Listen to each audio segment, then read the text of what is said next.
Wie gelingt es, Oracle NetSuite erfolgreich einzuführen? Was sind die Voraussetzungen und die Methoden, damit das einführende Unternehmen die Ziele seines ERP-Wechsels erreicht? Ich bin Inga von SMS Software Partner und ich habe heute meine beiden Kollegen Tom und Dirk zu Gast und sie werden uns verraten, wie Oracle NetSuite wirklich erfolgreich eingeführt wird. Hallo ihr beiden.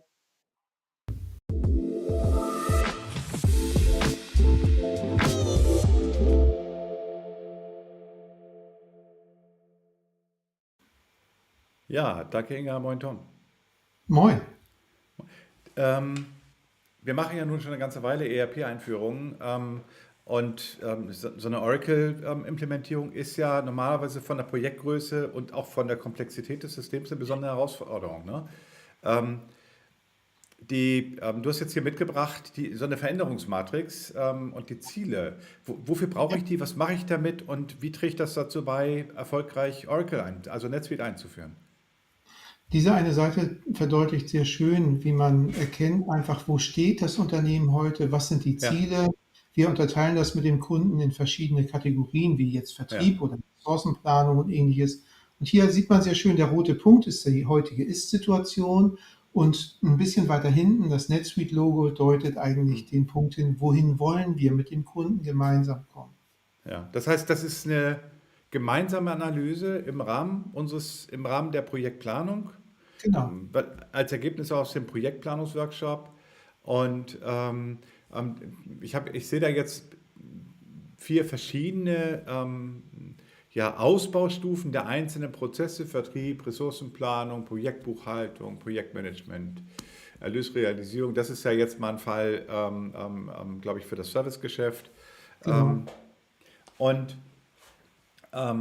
darüber steht grundlegend, wettbewerbsfähig, marktführend und revolutionär. Revolutionär steht üblicherweise für den Best Practice oder ja für den modernsten Ansatz. Genau. Ähm,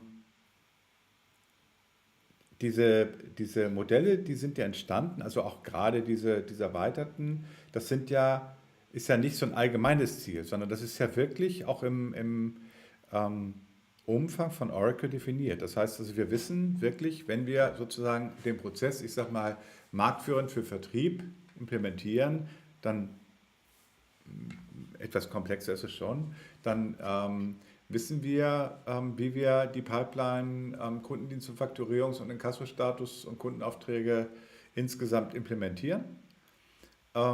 Und das Gute ist ja, wir können auch wirklich abschätzen, wie groß unser Implementierungsaufwand ist, weil wir die Ist-Analyse gemacht haben. Ne? Genau.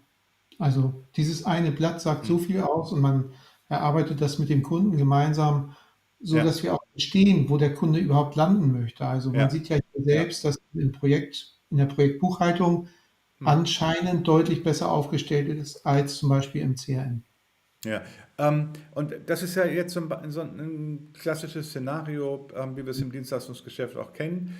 Wenn ich jetzt hingehe und sage, ich habe das jetzt gemacht, ähm, das Gap zwischen Soll- und Ist-Prozess ist ja relativ groß. Wie stelle ich denn jetzt, wenn ich so einen großen Katalog habe, Ja. ähm, wie stelle ich denn sicher, dass ich das auch alles gestemmt kriege und dass der Kunde dass das beim Kunden dann auch wirklich ankommt und funktioniert? Mhm.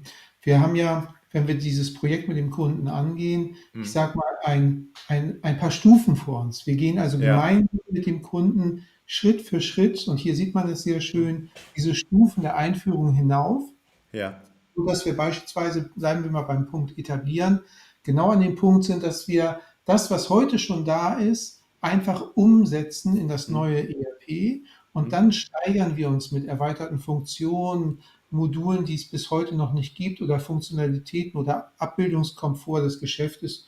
Und dann geht es erst weiter in die höheren Grade, also erweitern. Und du hast es eben gesagt, Hm. die Beherrschung, also so das High-End Hm. des Hm. Marktes.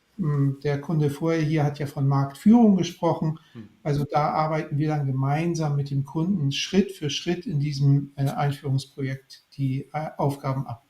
Das heißt, wir reden hier gar nicht von 5 Projektschritten oder von 5 Meilensteinen, sondern wir reden wirklich von einem Going Live Genau, und von einer Produktivsetzung schon nach der ersten Stufe. Und Richtig, warten dann auch eine Weile häufig, ne? Also 3 genau. Monate oder 6 Monate, bis wir den nächsten Schritt machen. Warum macht man das?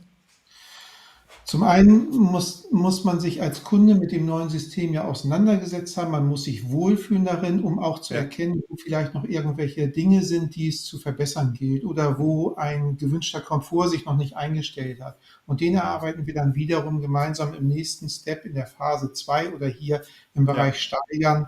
Wenn wir hier mal das Beispiel aus der ersten Zeile aufgreifen, dass wir hier in Deutschland zunächst einmal etablieren würden, das System lauffähig machen, der ja. Go-Live ist fertig und als nächstes kommt dann die Tochter im EU-Aus- oder Drittland dazu.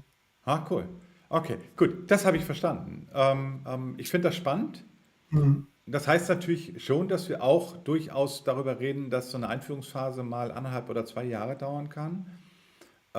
Das hat aber auch zur Folge, dass man eigentlich hier einen etablierten Ansatz nimmt, der da sicherstellt, dass ich erfolgreich auf ein Cloud-ERP und auch auf so ein ja, komplexes und umfangreiches, mächtiges Werkzeug wie Oracle NetSuite umsteige. Ne? genau, so ist es. Ja, prima. Tom, du kannst lieben Dank. Ich würde mal sagen, ähm, ähm, spannender Insight und damit zurück zu Inga. Ne? Tschüss. Vielen Dank. Ja, auch von meiner Seite ganz vielen lieben Dank, ihr beide.